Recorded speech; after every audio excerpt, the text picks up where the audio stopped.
Merci pour ta parole. Merci pour ce temps. Merci pour ce moment. Saint-Esprit, fais comme tu veux. Je m'efface totalement, complètement, que je disparaisse totalement. Que je ne retienne rien, que je ne maîtrise rien, mais que tout vienne de toi, par toi, pour toi.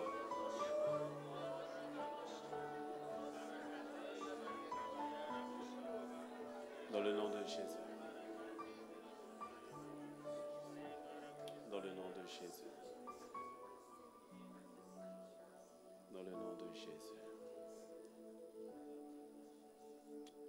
Amen, amen, amen. Tu peux prendre place dans sa présence.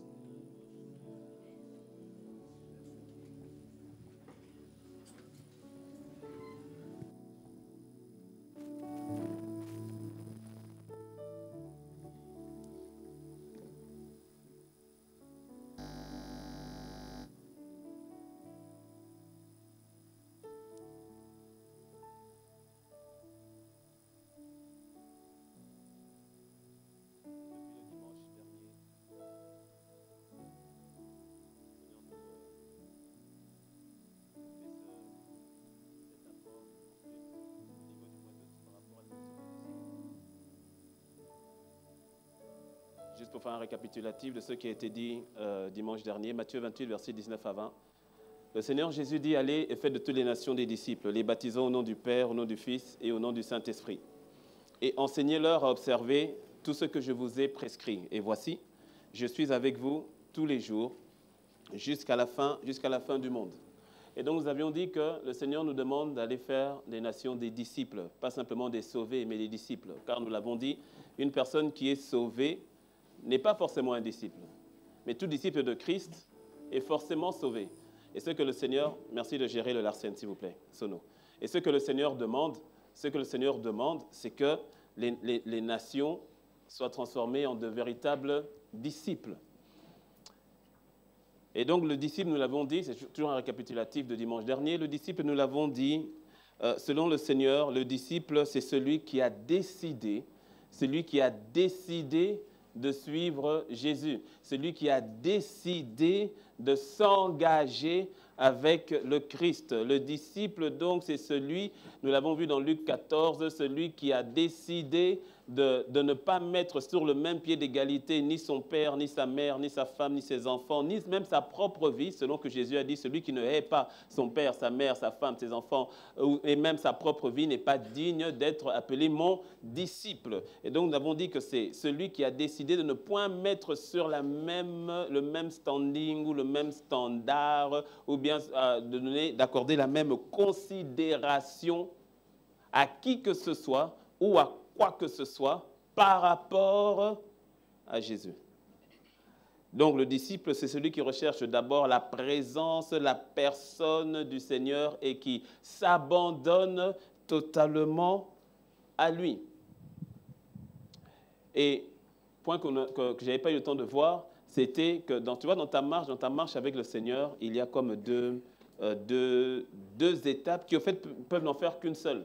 Mais dans ta marche avec le Seigneur, ou du moins quand tu viens à Christ, il y a cette notion où tu lui donnes ta vie, c'est-à-dire tu crois en lui. Tu as entendu la parole, tu as entendu l'évangile, tu as entendu la bonne nouvelle, tu as appris que tu étais pécheur, mais que Dieu a envoyé son Fils afin que, en croyant en lui, tu aies la vie éternelle, et tu as cru en cette parole. Et en croyant en cette parole, tu as reçu sa grâce, tu as reçu le salut.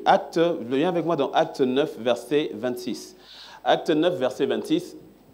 On parle de Saul. Saul qui va devenir Paul, l'apôtre Paul, qui a écrit la moitié du Nouveau Testament. Et donc, Paul, quand il venait de rencontrer le Seigneur, avant qu'il ne rencontre le Seigneur, Paul était celui qui persécutait l'Église. Il était celui qui envoyait les gens en prison. Il était celui qui avait attesté l'assassinat du frère Étienne, qui a été le premier martyr. Il était là et il a attesté le fait que Étienne se fasse lapider, le fait que Étienne se fasse injustement tuer tué. Il était là et il a dit, j'approuve le meurtre d'Étienne en étant un témoin de choix. Alors Paul a fait beaucoup de mal à l'Église.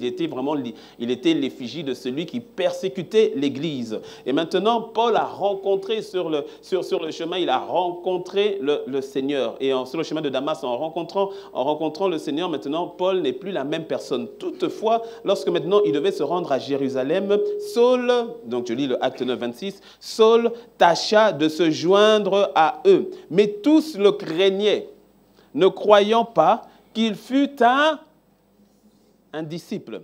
La version parole vivante du même passage le dit ainsi. C'est ainsi qu'il parvint de nouveau à Jérusalem. Là, il essaya d'entrer en relation avec les disciples et de se joindre à eux. Mais tous avaient peur de lui, ne pouvant croire qu'il fût réellement converti. Dis-moi amen. Amen. Ne pouvant croire qu'il fût réellement converti et, dis avec moi, et devenu donc un disciple de Jésus. Waouh!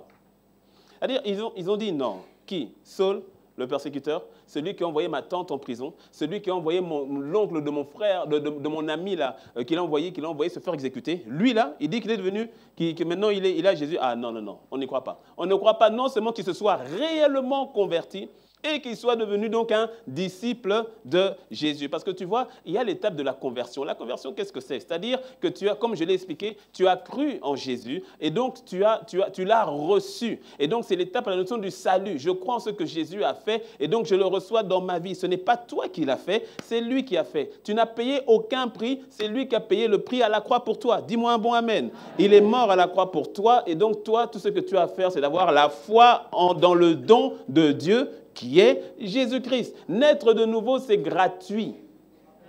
Oui, c'est gratuit pour toi. Parce que ça a coûté à quelqu'un. Mais pour toi, c'est le don gratuit. Tu le reçois simplement.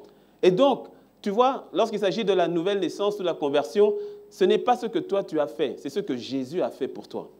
Ce n'est pas ce que toi tu as fait pour Jésus, ce ne sont pas tes œuvres qui t'ont accordé le salut, c'est ce que Jésus a fait pour toi. Dis-moi un bon amen. Amen. Mais tu vois, donc il y a l'état de la notion de la conversion, et puis, tu vois, ils disent, non seulement ils n'ont pas cru qu'il était réellement converti. Pourquoi réellement converti? Parce que laisse-moi faire une parenthèse, parce qu'il faut se poser la question des fois si ton frère ou ton voisin ou toi-même, laisse-moi te parler à toi-même, je laisse ton voisin tranquille aujourd'hui, mais parlons à toi-même. Il faut que je te pose la question si tu peux attester que tu es réellement converti. Et cette question est pertinente parce que beaucoup de personnes, de manière sincère ou pas, de manière consciente ou pas, pensent être convertis mais ne le sont pas.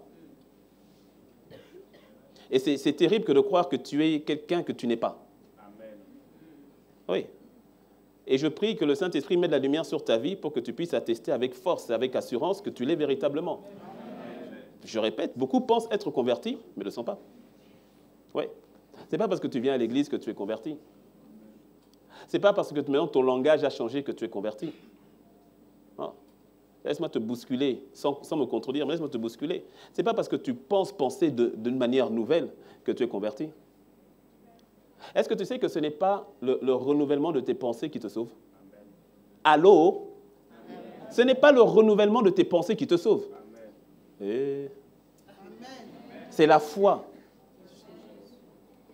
Va faire des cours de développement personnel. Je te promets que ta pensée va changer. Oui.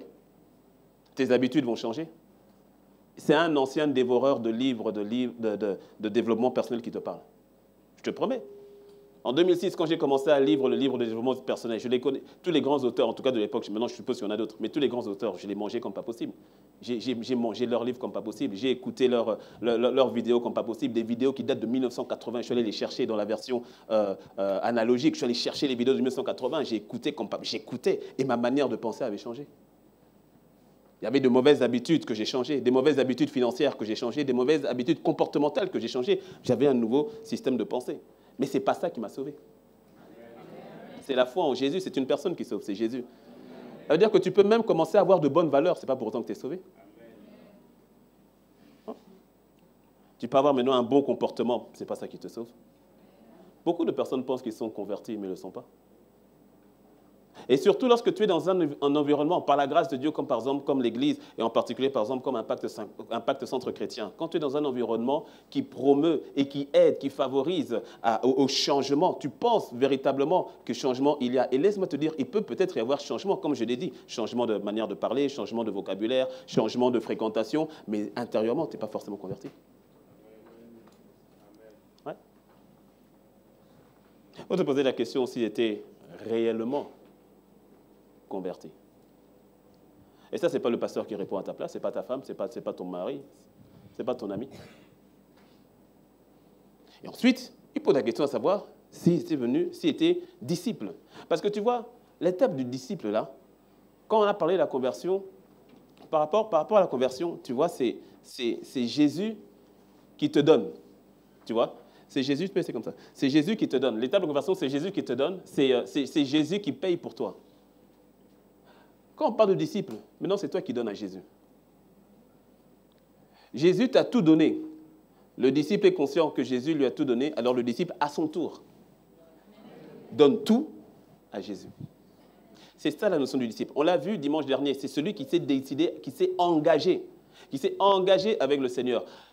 Quand Jésus voit la foule, rappelle-toi, on a parlé des foules qui suivaient le Seigneur. La foule le suit. À un moment, le Seigneur s'arrête et il commence à les confronter à leur motivation. Il commence à les confronter au pourquoi est-ce qu'ils suivent véritablement Jésus. J'avais pris le texte dans Luc la dernière fois, mais si tu vois le texte maintenant dans Jean 6, quand il confronte le texte, pourquoi est-ce que vous me suivez? Pourquoi vous me suivez? Il dit, vous me suivez parce que vous avez mangé hier. Je vous ai donné du pain, je vous ai donné du poisson. Et vous avez encore faim. C'est pour cela que vous me suivez. Il les confronte maintenant par rapport à leur véritable motivation, pourquoi ils les suivent. Parce que laisse-moi te dire, la foule suivait Jésus. La foule suivait Jésus. Il suivait. On a fait l'illustration dimanche dernier. Imagine que tu es ici et tu es là sur le boulevard Saint-Michel et puis tu vois une foule qui vient de Dakpapa et qui traverse le pont Tokpa par là-bas. Une foule qui part. Et puis tu vas, à un moment donné, tu vas dire, mais vous allez où? Et ils vont te dire, on suit Jésus. Alors, comme la foule suivait Jésus, Jésus s'arrête. Il se retourne et dit, mais vous me suivez parce que vous avez mangé. C'est pour ça que vous avez mangé. Et à un moment donné, tu vois, ils exigent un miracle de la part de Jésus. Et vois le miracle qu'ils exigent de la part de Jésus. L'histoire est dans Jean 6. Vois le miracle qu'ils exigent de la part de Jésus. Ils exigent de Jésus que Jésus fasse plus que Moïse qui avait fait tomber le pain du ciel. Il dit, bon, Moïse a fait tomber du pain du ciel. Bon, toi, qu'est-ce que tu fais? Toujours manger. Il reste toujours sur la nourriture. Moïse a nourri nos pères avec du pain. Bon, toi, tu vas nous nourrir comment? C'est vrai, tu as multiplié le pain, mais fais-nous quelque chose encore de... Fais-nous quelque chose de plus fort. Montre-nous que tu es plus grand que Moïse. Jésus les regarde, il dit, ok, Moïse a fait tomber le pain du ciel. Moi, je suis le pain qui vient du ciel. Il dit, vous avez faim? Très bien. Vous avez vraiment faim? Mangez-moi. Vous avez faim? Prenez, mon corps est une nourriture. Mon sang est un véritable breuvage. Mangez-moi. Tout à coup, qu'est-ce qu'ils disent? Cette parole était dure. Et lorsque la parole est devenue dure, Jean 666, et plusieurs l'abandonnèrent.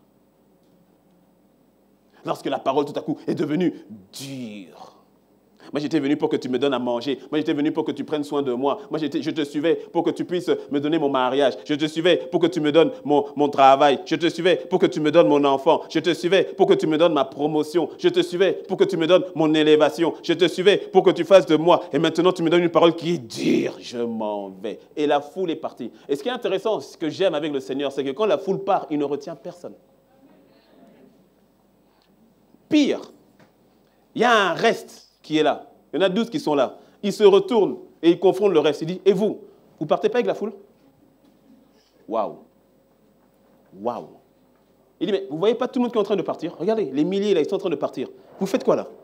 Il dit, mais il faut partir aussi. Et je peux me mettre dans le contexte où je peux voir Pierre et ses amis, les autres disciples, en train de voir toute la foule qui est en train de commencer à murmurer, oh, on s'est trompé, oh, c'était un menteur, oh, ça ne sert à rien. Allez, on rentre. Et puis tu vois maintenant la masse qui est en train de partir, oh, on le laisse. La masse qui part. Alors j'imagine les Pierre, les Jacques, les gens en train de dire, mais qu'est-ce que vous faites? Mais pourquoi vous partez? Et puis ils sont en train de partir. Ils partent, allez, on y va. Et tous qui partent. Et Jésus ne dit rien. Waouh. Il ne dit rien, il laisse partir. Et ceux qui sont restés, Il dit, mais pourquoi vous êtes là? Vous ne voulez pas partir vous aussi? Waouh! Waouh! Et j'aime la réponse de Pierre. Il dit, mais on va partir où? Parce que de toutes les manières, c'est toi qui as les paroles de la vie. On a tout laissé, on a tout abandonné. On t'a suivi, toi. Que tu me suis.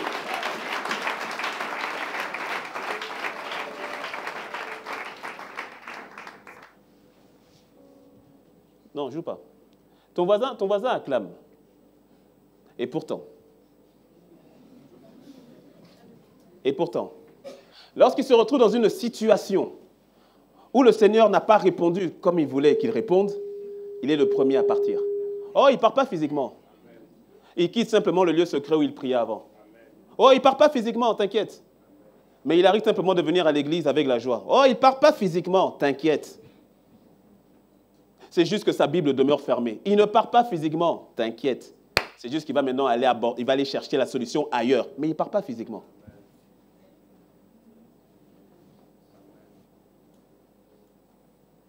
Tu vois, le disciple, c'est celui qui a décidé d'abandonner sa vie à Christ.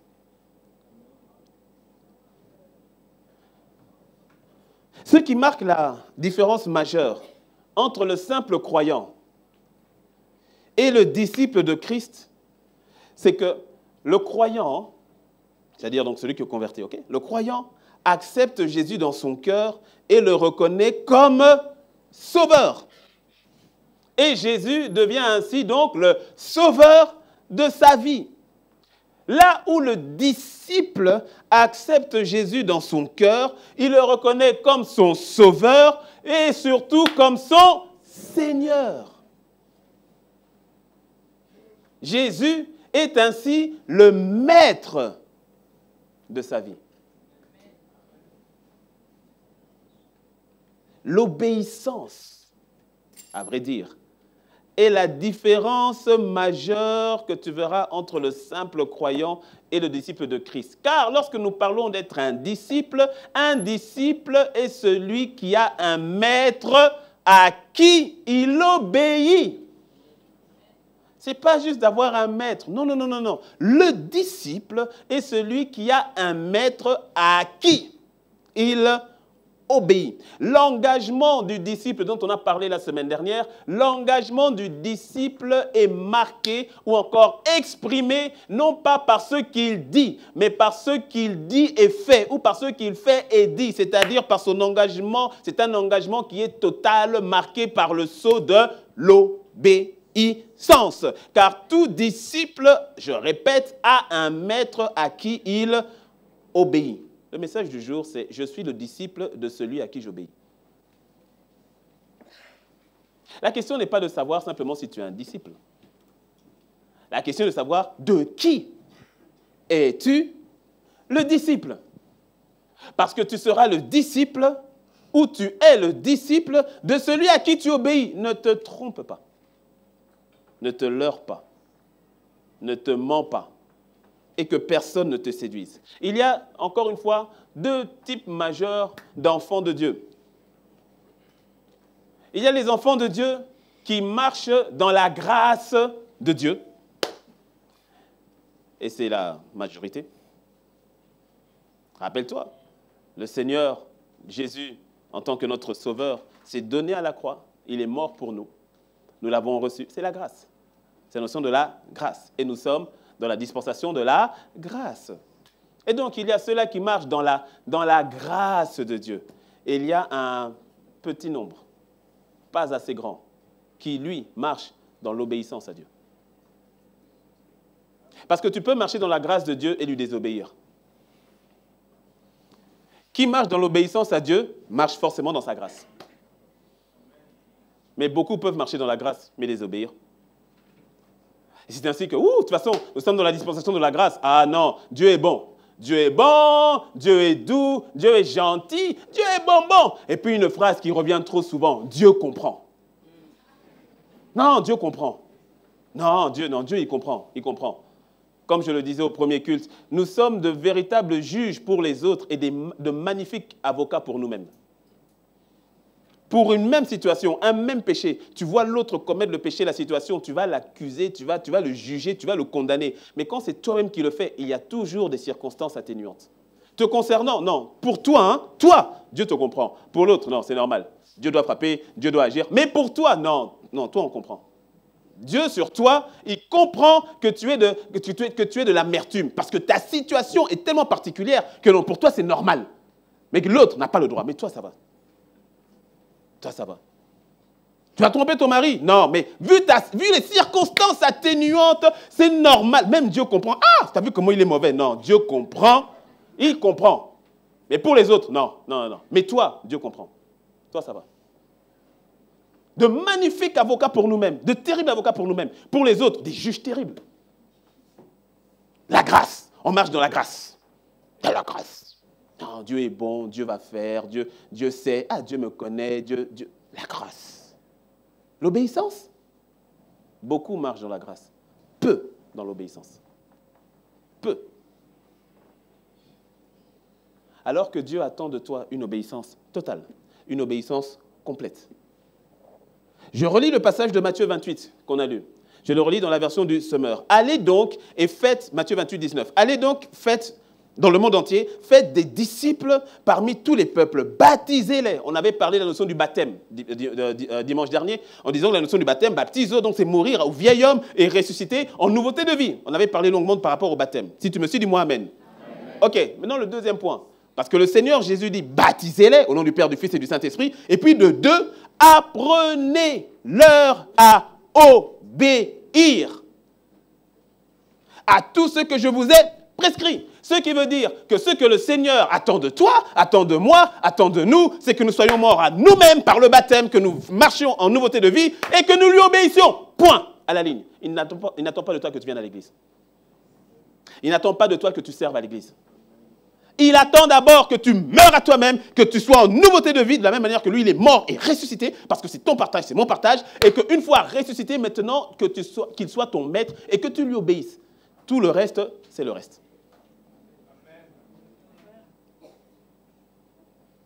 La question est de se poser combien viennent au Seigneur avec cette attitude de pensée-là, avec cet objectif-là, qui consiste à mourir à moi-même, à vivre pour Dieu et à lui obéir. Non, on vient toujours, avec notre propre planning, avec notre propre feuille de route, avec nos propres envies, avec nos propres motivations. Seigneur, fais ce que je te demande de faire. C'est le veau d'or, on va le voir. Fais ce que je te demande. Obéis, Seigneur, obéis-moi un peu. Tu es têtu. Je t'ai dit ça, j'ai dit je veux ça, j'ai dit c'est ça que j'attends, j'ai dit c'est ça pour ça, j'ai dit ça, j'ai prophétisé ça, j'ai mis la foi sur ça. Pourquoi tu ne fais pas ce que je te demande? Intéressant de voir qu'il est possible de prendre la foi. C'est terrible. Pour répondre à tes motivations, souvent qui sont tachées de péché et de toutes sortes de... Voilà. Et puis tu vas mettre la foi pour avoir ce que toi tu veux, sans savoir si c'est ce que Dieu t'a demandé. Non, ça, ce n'est pas ton problème. C'est ce que moi je veux, Seigneur, obéis. Et j'active ma foi. Oh Seigneur, obéis un peu à ce que je te dis. Obéis un peu à ce que je te demande. C'est ainsi que beaucoup voient le Seigneur comme un bouton sur lequel on appuie afin d'emmener à manifestation ce que toi tu veux. Qui est le maître là-dedans? Oh, c'est pas lui, c'est toi. Oh oui, c'est toi. C'est toi qui es aux commandes. C'est toi qui gères. Ouais. C'est une chose que d'avoir la foi dans ce que Dieu t'a dit de faire. Et c'est une chose que d'utiliser la foi pour assouvir tes passions. Ce n'est pas la même chose. C'est pour cela que peut-être la version de Louis II peut m'emmener un peu à confusion quand on parle de l'une des définitions de la foi la plus connue dans Hébreux 11. Car la foi est une ferme assurance des choses que l'on espère, démonstration de celles qu'on ne voit pas. La notion de ferme assurance des choses que l'on espère, c'est ça qui pose le problème, les choses que l'on espère. Parce que quand tu le lis comme ça, dans les choses qu'on espère, tu ne comprends pas que ce que l'on espère, au fait, c'est la substance de ce qui est déjà. C'est pour ça que la version anglaise parle de la substance des choses. Une ferme assurance de ce qui est déjà. Et ce qui est, c'est ce que Dieu dit qui est. Alors souvent, des choses que l'on espère, souvent, pas tout le temps, mais souvent, ce sont des choses que tu espères, mais qui n'ont rien à voir avec ce que Dieu veut pour toi. Et donc tu viens faire du forcing dans la prière. Sans avoir l'humilité d'abord de savoir, Seigneur, qu'est-ce que toi tu dis? Le pire, c'est quand on fait du forcing pour avoir des résultats de péché. Là, c'est terrible. On fait des prières. Si Dieu devait y répondre, tu serais dans le péché. Il y a des gens qui font des prières comme ça. Apprenez-leur à obéir. Apprenez-leur à obéir à tout ce que je vous ai prescrit. Écoute, ce que Satan redoute le plus, ce n'est pas que tu sois né de nouveau. Ce que Satan redoute le plus, ce n'est pas que tu ailles à l'église. Ce que Satan redoute le plus, ce n'est pas que tu sois star, responsable, que tu le serves. Ce que Satan redoute le plus, c'est ton obéissance totale à Dieu. Ça, il en a peur. Ah, ça, il en a peur. Satan a tout fait pour que Adam désobéisse. C'est tout ce dont il avait besoin. Que Adam désobéisse. À qui? À Dieu. Dieu a-t-il réellement dit? Dieu a-t-il réellement dit? Il attaquait la souveraineté de Dieu. Il attaquait la parole de Dieu. Il attaquait la position de Dieu dans le cœur de l'homme. Oh, toi aussi. Est-ce que Dieu a vraiment dit ça? Non. En fait, laisse. Dieu sait, le jour où vous allez manger, vous allez devenir comme lui. Au fait, Dieu vous cache des choses. Il voulait emmener l'homme à désobéir. Dans le désert, il veut emmener Jésus à lui obéir à lui. Tout ce que le diable cherche, c'est que tu lui obéisses à lui. Pourquoi? Parce qu'il connaît le principe qu'on est en train de voir, qui dit que, au fait, tu es soumis à qui tu obéis. Le mot obéissance implique, à vrai dire, une perte de contrôle de ta propre vie. C'est pour ça que beaucoup ont peur ou simplement décident de ne pas obéir. Mais sache que lorsque tu désobéis à Dieu, c'est que tu obéis à quelqu'un d'autre. Et ce quelqu'un d'autre, c'est le diable. C'est le diable. Hein? Il n'y a pas de zone grise dans cette histoire-là. C'est où tu es du royaume de Dieu, ou tu es du royaume des ténèbres. Il n'y a pas de zone grise. Non, moi, j'obéis à personne, ni à Dieu, ni à Satan. J'obéis à moi-même. Non.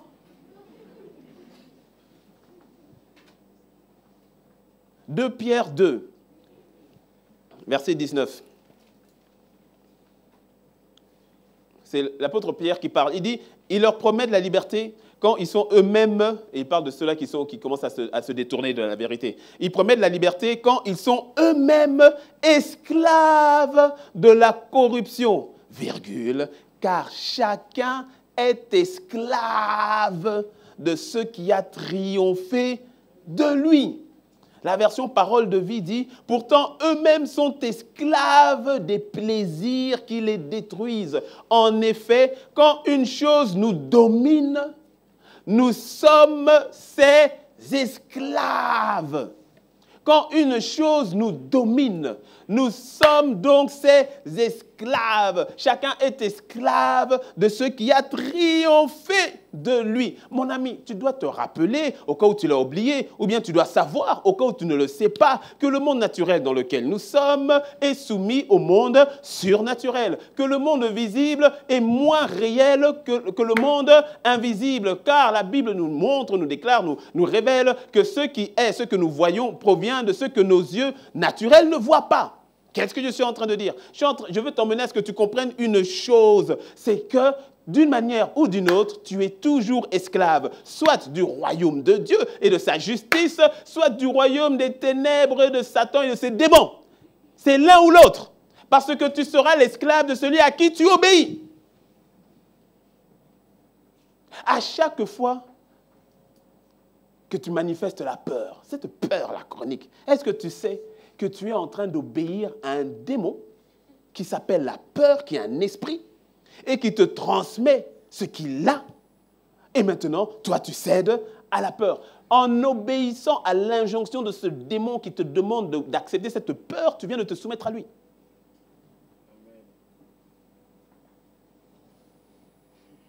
Lorsque tu entres dans la notion de haine, jamais je pardonnerai à mon père, jamais je pardonnerai à ma mère, jamais je pardonnerai à mon mari, à mon frère, là, ce qu'il m'a fait, ma soeur, là, ce qu'elle m'a fait. Ah, véritablement, qu'il y ait une vengeance, qu'il y ait une rétribution. Tu es en train de céder à la haine, tu es en train de céder à la vengeance. C'est un esprit, un démon de haine, de vengeance qui t'emmène, qui t'insuffle sa nature. Et lorsque tu lui obéis, tu viens d'être soumis à cet esprit-là.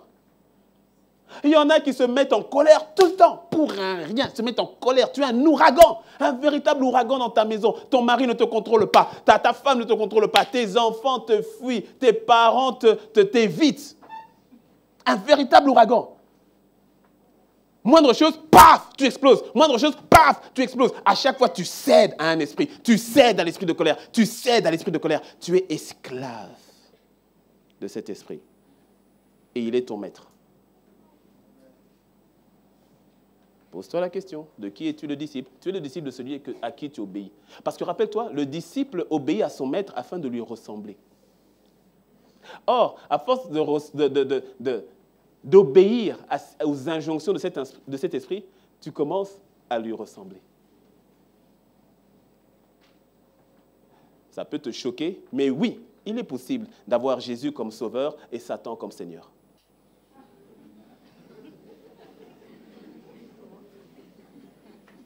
Ce qui est une véritable tragédie. C'est ainsi que Jésus dit, « Pourquoi m'appelez-vous Seigneur, Seigneur, et ne faites-vous pas ce que je vous dis ?»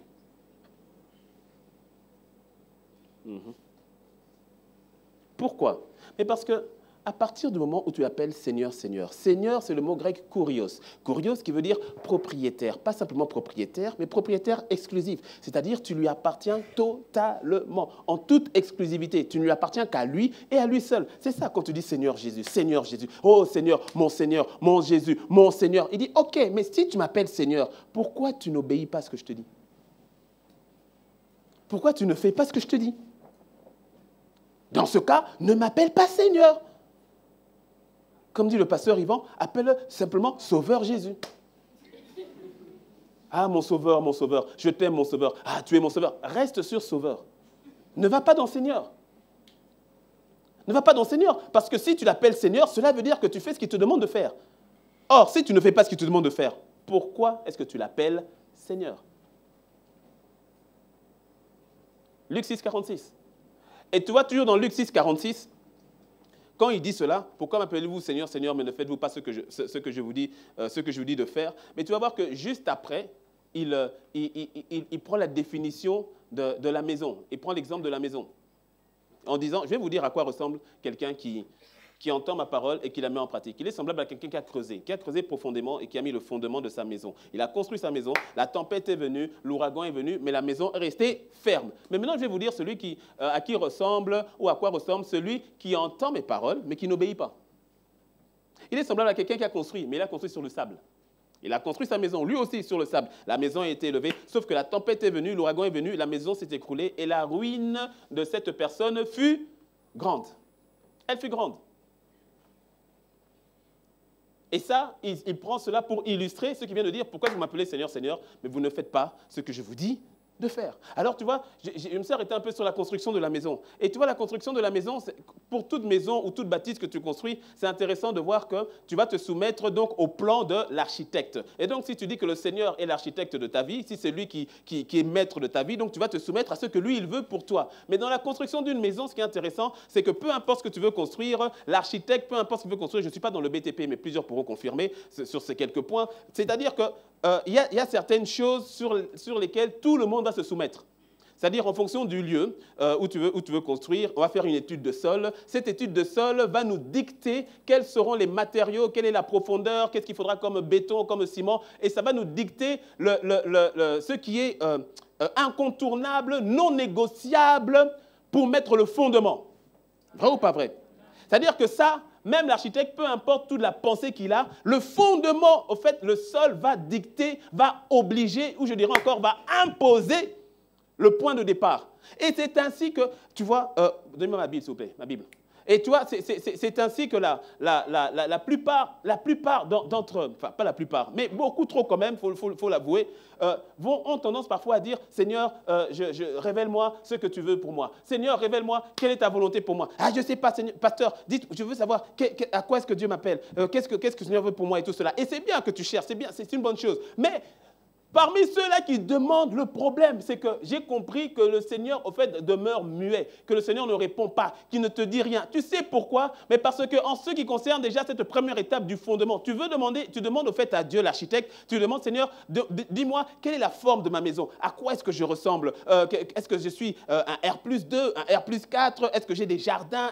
C'est-à-dire, tu veux savoir quelle est la forme? Le Seigneur a une forme pour chacun, il a un plan pour tout un chacun. Dis-moi un bon amen. Mais le problème, c'est qu'en ce qui concerne déjà la fondation, en ce qui concerne déjà les éléments communs pour tous, tu n'y obéis pas. C'est-à-dire à ce que dit simplement la parole. Tu n'y obéis pas. Le roc. Tu n'y obéis pas. Tu n'obéis pas à ce qui est écrit. Et tu veux qu'il te donne ce qui est spécifique. Jamais. Jamais. Ce qui est noir sur blanc, déjà tu ne te soumets pas. Tu n'y obéis pas. Et tu recherches ce qui est spécifique à ta propre vie. Je te dis, tu vas invoquer fatigué. Il ne te dira pas. L'architecte doit poser les fondements selon ce que le sol lui dit, selon les règles de l'art. Il y a des choses qu'il ne peut pas faire, peu importe l'inspiration qu'il a derrière. Il n'y a pas de problème. Mais au départ, il y a un fondement. Dieu a donné sa parole et lui-même a mis sa parole au-dessus de lui-même. C'est pour te dire que ce que je t'ai dit, moi-même, je m'y plie. Et toi? Alors, ce qui est terrible et dramatique, c'est que plusieurs ne peuvent pas y obéir parce qu'ils ne la connaissent pas. Tu ne la connais pas. Il y a quelqu'un ici, depuis dimanche dernier, tu n'as même pas ouvert ta Bible. Mais je te pose la question, à quoi est-ce que tu t'attends? Non, parlons peu, parlons bien. Tu t'attends à quoi? Tu ne prends même pas le temps d'ouvrir la parole. Tu ne prends même pas le temps de savoir qu'est-ce qui est écrit selon Josué 1, verset 8, qui dit que ce livre de la loi ne se lève au point de ta bouche. Il dit, obéis afin que tu sois fidèle selon tout ce qui est écrit. Pas selon ce qui est écrit, que tout ce qui est écrit. Ah, mais ça veut dire que tu as besoin de savoir, tu as besoin d'aller chercher, tu as besoin de connaître. J'ai été choqué une fois où j'ai eu un entretien avec quelqu'un qui venait de nous rejoindre, ça faisait 3-4 mois qu'il venait de nous rejoindre, et puis on parlait en entretien, et puis il me dit, ah mais pasteur, mais je ne savais pas que le fait de vivre avec ma compagne, du fait qu'on n'était pas mariés, je ne savais pas que c'était un péché. Il ne savait pas que c'était un péché. Il dit non, je ne savais pas que c'était un péché. Et j'aime bien parce que tu vois, la personne après va me dire, écoute, il va me dire non, parce qu'à l'église où j'étais, c'est quelqu'un qui est converti depuis 5-6 ans. Il me dit parce qu'à l'église où j'étais, on ne nous avait jamais enseigné ça. Sous-entendu, maintenant, oui, c'est vraiment, on prêche la parole. Sous-entendu, maintenant ici, il y a la vérité. Mais je dis, mais tu es un plaisantin. Tu es un véritable rigolo, tu es un comique. Ça veut dire qu'au fait, toi, tu te nourris uniquement de ce que le pasteur te dit. Donc, ça veut dire que comme le pasteur, pendant 5 ans, n'a jamais dit cela, toi-même, tu n'as jamais pris le temps d'aller un peu méditer et de tomber, ne fût-ce qu'une seule fois, sur 1 Corinthiens 3 ou 1 Corinthiens 6. Tu n'as jamais pris le temps d'aller te nourrir toi-même. Mais ça veut dire que tu te nourris uniquement que de ceux qui sortent du pupitre. Tiens, plaisantant. On ne nous a jamais enseigné ça. On ne nous a jamais prêché ça. Mais est-ce que le Saint-Esprit ne t'enseigne pas? Est-ce que tu ne prends pas le temps d'aller dans la parole pour savoir ce qui est écrit? Et d'y obéir. Et d'attendre que tout te vienne du pupitre, d'attendre que tout te vienne de l'homme de Dieu. Un disciple se nourrit lui-même.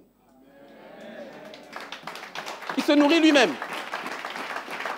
Alors, que tu aies 3 mois de conversion, 6 mois de conversion, voire même 1 an de conversion, même si pour moi c'est un peu beaucoup trop. Mais tu vois, je peux comprendre, c'est normal qu'au début, c'est comme quand on est bébé, on nous donne le biberon, on prend soin de nous. Je peux comprendre. Mais mon ami, surtout si tu as fait 3 ans, non!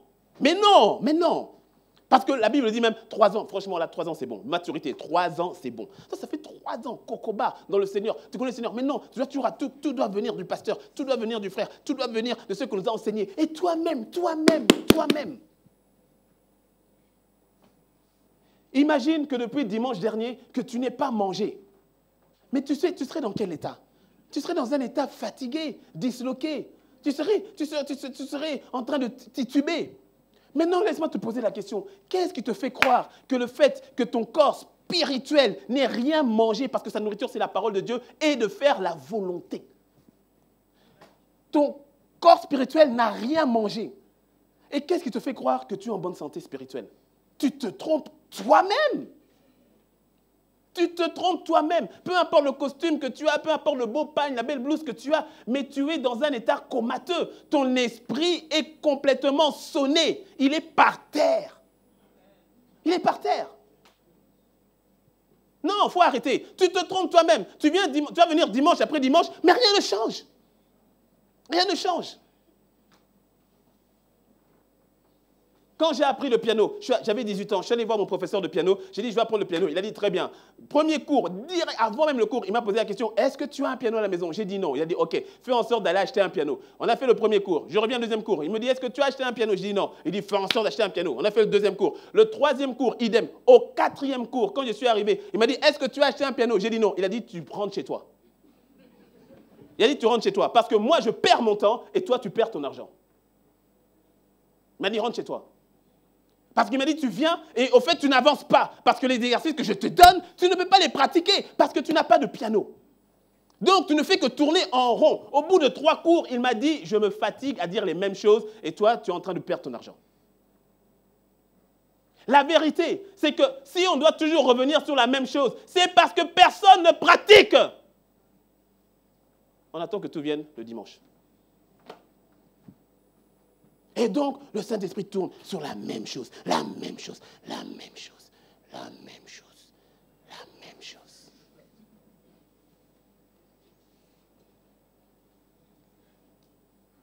Bien sûr, il y a toujours un reste qui pratique. Bien sûr, il y a toujours un reste. Mais le problème, c'est que ce n'est pas, malheureusement, ce n'est pas la majorité. Non, si c'était la majorité, je ne prêcherais pas ce que je suis en train de prêcher. Donc, ne m'embrouille pas.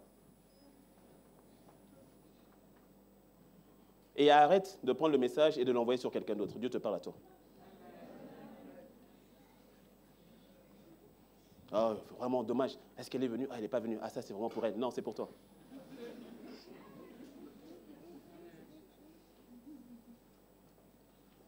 Naître de nouveau ne te rend pas dangereux par rapport au royaume des ténèbres.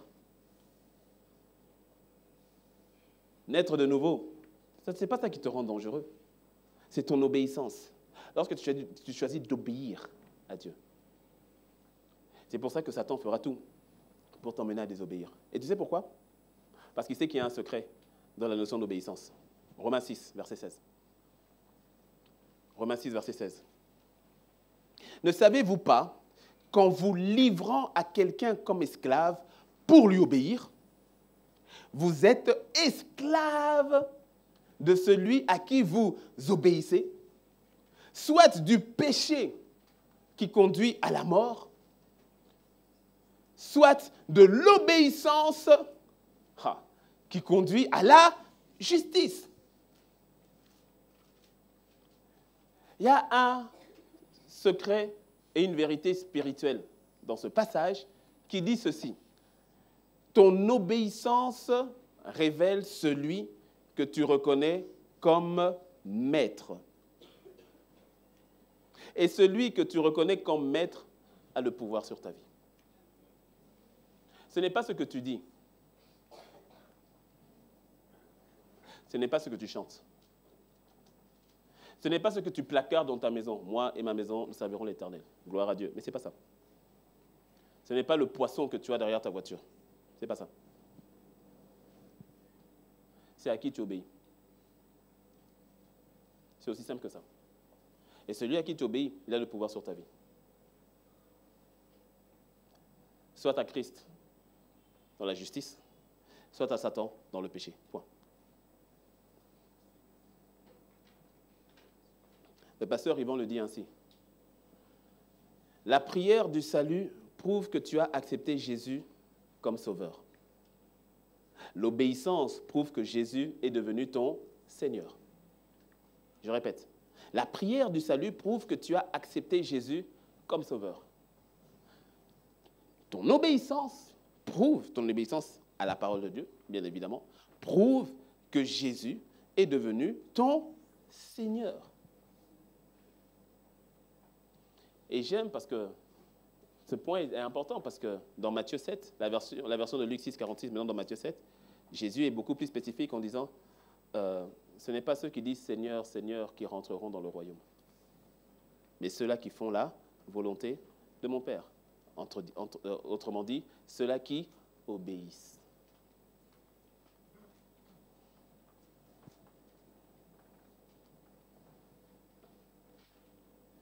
Tu vois, la désobéissance est dangereuse parce que la désobéissance, c'est la transgression des lois de Dieu. La désobéissance, c'est lorsque tu refuses d'obéir. Et j'insiste sur le fait de refuser. C'est lorsque tu refuses d'obéir. Tu refuses d'obéir à ce que la parole de Dieu dit, c'est-à-dire à la volonté connue de tous pour nous, notre guide de conduite, sa parole le révèle, sa parole révèle ce que lui il veut. Et donc, c'est déjà contenu dans la Bible que tu as cette volonté. Et puis, c'est-à-dire le logos. Et tu as le réma, ou encore, tu vois, le réma va toujours provenir de son logos, et il y a le réma où le Saint-Esprit s'adresse à toi. En général, c'est lorsque tu réponds déjà par rapport à une obéissance à sa parole. Ensuite, le Seigneur va t'emmener dans la spécificité. C'est-à-dire que le fondement est fait. Et maintenant, ta maison, à toi, elle est peut-être 3 portes. Celui du voisin, c'est peut-être 2 portes. Toi, c'est peut-être R+1. L'autre, c'est peut-être R+2. Toi, il y a un jardin. L'autre, il y a une terrasse. Chacun, maintenant, c'est spécifique. Et là, ça va être dans la communion avec le Saint-Esprit où le Seigneur va te demander à des points spécifiques d'obéir. Et cette étape est souvent un peu particulière parce que tu vois, à ce niveau-là, ta désobéissance n'est plus c'est pas la désobéissance par rapport au péché manifeste. Mais je vais y revenir par rapport à ça. Mais tu vois, ce n'est pas par rapport au péché manifeste. Là, ta désobéissance, ça devient par rapport à une instruction personnelle. Et cette instruction personnelle, ce n'est pas forcément un péché dans le fait de faire ou de ne pas faire en lui-même. Par exemple, lorsque le Seigneur te dit à toi, arrête Facebook, ça ne veut pas dire que ton voisin qui est sur Facebook a péché. Mais toi, quand tu y restes, tu as péché. Parce que Dieu t'a parlé. Et peut-être qu'il est en train de te parler à quelqu'un là, par rapport à Facebook. Quand il te dit à toi, il te dit quitte le pays et va dans le pays où je te montrerai, comme il a fait avec Abraham. Quand il te dit à toi, c'est à toi qu'il a parlé. Ce n'est pas à ton voisin, ce n'est pas à ta voisine. Et là, ne pas y répondre, tu désobéis quand même. Tu désobéis. Dans Juge 13, je te lis l'histoire, on ne va pas y aller pour un gain de temps. Dans Juge 13, c'est l'histoire de la naissance de Samson. Et Dieu parle à la maman de Samson, la femme de Manoach. Dieu parle à la maman de Samson en lui disant, écoute, tu es stérile, hein, c'est vrai, certes, mais tu vas enfanter, tu vas avoir un enfant. Mais il dit à la maman de Samson, il dit, mais tu ne prendras aucun vin et aucune liqueur forte. Et tu ne mangeras rien d'impur. C'est une instruction qui est donnée de manière claire à qui? À la maman de Samson. Et ensuite, c'est dit, et l'enfant, là, le garçon là, qui va venir, et le rasoir ne devra jamais toucher sa tête. C'est une instruction qui est claire, précise, par rapport à la vie de Samson. Je ne vais pas venir ici maintenant en disant, bon, vous tous qui vous rasez là, vous êtes dans le péché. Non. C'est spécifique par rapport à Samson. Et tu vois que le jour où Samson a désobéi à cela, les conséquences sont arrivées directement. Parce que toute désobéissance a ses conséquences. Et ça encore, c'est une séduction de l'ennemi de te faire croire que non, ça va aller. Non, toi aussi. Non. Toi, non. Toi, tu es différent. Non, toi, tu es différente. Toi, Dieu comprend. Toi, Dieu te connaît. Sous-entendu, les autres ne te connaissent pas. Mais toi, Dieu te connaît. Non, pour toi, ça va aller. Ça va aller. Alors le pire, tu vois, c'est lorsque tu es dans le péché et que tu vois qu'il n'y a aucune condamnation comme telle. C'est-à-dire, il n'y a aucune sanction. Il n'y a aucune sanction. Tu vois, au début, quand quelqu'un pêche, il panique. Puis il voit, il n'y a rien. Il repêche, il repanique. Et puis il voit, il n'y a rien. Il dit, oh, pêche encore. Il panique moins. Parce qu'il remarque qu'il n'y a toujours rien. Et puis tout d'un coup, il dit, oh, bon, en fait, ce n'est pas si grave que ça.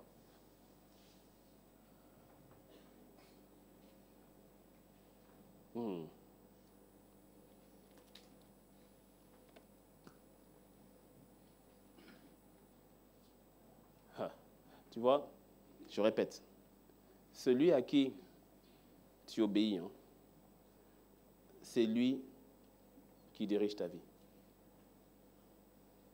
Et avoir Jésus comme sauveur, mais Satan comme Seigneur. Non. Non, non, non, non, non, non. Tu acceptes le salut de Jésus, mais tu vis sous la gouvernance de Satan. Ah, non. Non, non, non, non, non, non, non. Le sang de Jésus n'a pas coulé pour ça. Non, non, non, non, non, non, non. Non, non. Non. Être encore sous la domination des esprits d'impudicité. Ah, non. Non, non, non, non, non, non, non, non. Non. Non. Et ne viens pas dire, non, pasteur, c'est plus fort que moi. C'est une insulte au sang de Jésus. C'est une insulte à la croix de Jésus. Sous-entendu, Jésus, ton job là, tu n'as pas atteint le but. Ne dis pas que c'est plus fort que toi. Ce n'est pas vrai. Tu as menti. C'est faux. Je n'ai pas dit que tu es un menteur. Tu as menti grave. C'est faux. Ce n'est pas vrai. C'est pas vrai. C'est pas vrai. C'est pas vrai. Ça encore, c'est un mensonge de l'ennemi. C'est pas vrai. C'est pas vrai. C'est pas vrai. C'est faux. Je répète, c'est faux. C'est pas vrai. Le sang de Jésus libère. Ah oui, oui, oui. C'est pas vrai. Non, tu as choisi de te livrer. Tu as choisi de te livrer. Et puis, effectivement, à force de te livrer, ben, tu sais, tu deviens un esclave avec beaucoup moins de latitude. Et oui, à force de te livrer, à un moment donné, tu deviens maintenant comme possédé, enchaîné. Il y a des personnes, à force d'être dans l'impudicité. Tu n'as pas commencé au niveau où tu es? Non, tu n'as pas commencé à ce niveau-là. Non, non, non, non. Tu as commencé calme dans les pensées. C'était calme. C'est dans les pensées. Tu dénudais autrui dans les pensées. Et puis après, ces pensées, toi, à mon avis, aller un peu plus loin. C'est-à-dire, à force de les penser, des fois, les pensées, ce n'est pas assez clair. Tu as besoin d'images, pornographie. Tu vas dans la pornographie. Et surtout qu'aujourd'hui, la pornographie est dans ta poche. Hier encore, il fallait aller trouver des magazines. Et pour trouver ces magazines, il fallait gruger, tu tournes à gauche, à droite, les cassettes, VHS, là, c'est compliqué et tout. Aujourd'hui, la pornographie est dans ta poche, sur ton portable. Tu vas dans les toilettes, tu as la pornographie. Donc, c'est vite fait aujourd'hui. Et donc, tu as eu besoin d'imager un peu ces choses. Et puis après, la pornographie, à un moment, ça ne te suffit plus. Et puis, dis non, il faut aller pratiquer. Il faut aller toucher. Il faut y aller.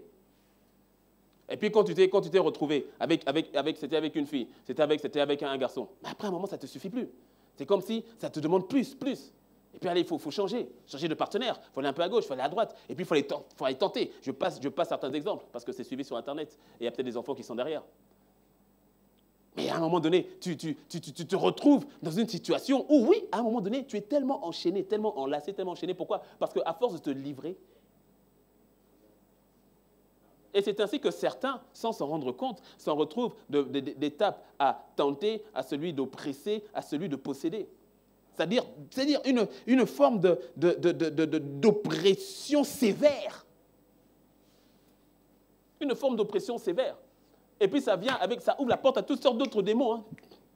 Parce que qui est dans l'impudicité va forcément, surtout tu es dans l'impudicité, mais tu es chrétien. Alors forcément, il ne faut pas qu'on t'attrape. Tu invites l'esprit de mensonge. L'esprit de mensonge qui va t'aider à camoufler le péché. À l'esprit de mensonge va venir l'esprit de manipulation. Ah oui, parce qu'il va falloir manipuler. Va falloir manipuler. Il ne faut pas se faire avoir. Ou bien quand tu fais avoir, il faut gruger. Ou bien il faut soudoyer. Et c'est ainsi que beaucoup se retrouvent eux-mêmes, du fait de s'être livrés, esclaves du péché, esclaves de Satan. Waouh! Tout ça partit de quoi? Désobéissance devenue chronique. Devenue chronique.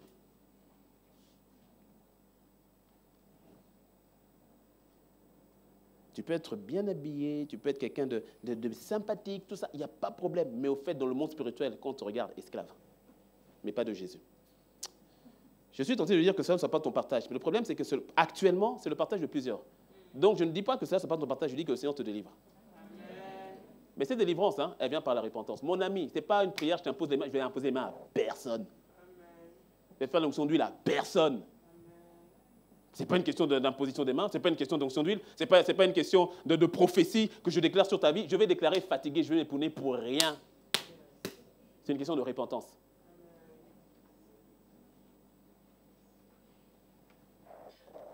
La personne qui perd son temps dans tout ça, ce n'est pas Dieu, c'est toi. Dieu est hors temps. Le temps, c'est pour toi et moi. La personne qui est en train de perdre son temps, ce n'est pas Dieu.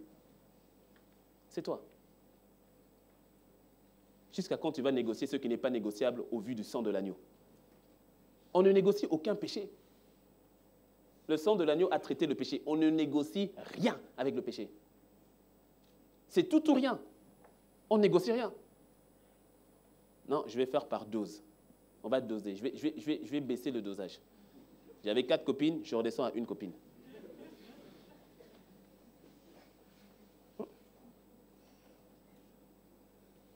J'avais de la rancune contre tous les membres de ma famille, je ne garde plus que mon père. Je libère mes sœurs, je libère ma mère.